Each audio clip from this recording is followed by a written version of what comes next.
चलिए अपनी सीरीज को आगे बढ़ाते हैं। आज हम लेंगे क्वेश्चन नंबर 28। ये सवाल पॉलिटिकल पार्टीज के बारे में है। यूपीएससी अक्सर पार्टीज, इलेक्शंस और आरपीए यानी representation of the people's act पर सवाल पूछता है। इस क्वेश्चन की खासियत ये है कि इसमें कॉन्सेप्ट और फैक्ट्स दोनों मिक्स हैं, लेकिन मैं आपको एक ऐसी एलिमिनेशन ट्रिक बताऊंगी जिससे अगर आपको 1999 का पुराना डेटा याद नहीं भी है तो भी आप इसका सही आंसर निकाल लेंगे। पहले स्टेटमेंट 1 और 2 को एक साथ देखते हैं। स्टेटमेंट 1 कहता है कि पॉलिटिकल पार्टीज का रजिस्ट्रेशन आरपीए 1951 के अंडर होता है। स्टेटमेंट 2 कहता है कि ये रजिस्ट्रेशन इलेक्शन कमीशन करता है। ये दोनों बातें बिल्कुल 100% सच हैं। अक्सर स्टूडेंट्स कंफ्यूज होते हैं कि शायद रजिस्ट्रेशन कॉन्स्टिट्यूशन में लिखा होगा। जी नहीं, कॉन्स्टिट्यूशन हमें सिर्फ ईसीआई देता है, आर्टिकल 324। लेकिन पार्टीज रजिस्टर कैसे होंगी, ये rule representation of the people's act 1951 के सेक्शन 29A में लिखा है। और रजिस्टर करेगा कौन? जाहिर सी बात है, इलेक्शन कमीशन ऑफ इंडिया। तो स्टेटमेंट 1 और 2 करेक्ट हैं। अब आते हैं स्टेटमेंट 3 पर। A national level political party is one which is recognised in 4 or more states. क्या ये सही है? बिल्कुल।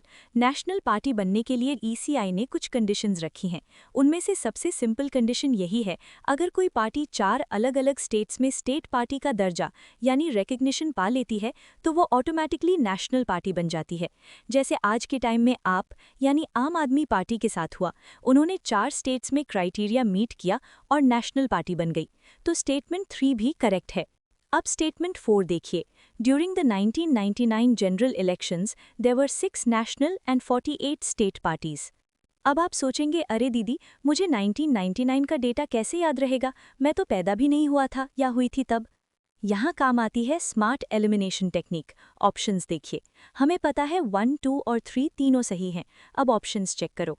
ए 1, 2 एंड 4, इसमें 3 नहीं है, कट कर दो। बी 1 एंड 3, इसमें 2 नहीं है, कट कर दो। सी 2 एंड 4, इसमें 1 और 3 नहीं है, कट कर दो। D 1, 2, 3 and 4। सिर्फ ऑप्शन डी ही ऐसा ऑप्शन है जिसमें 1, 2 और 3 तीनों साथ में हैं।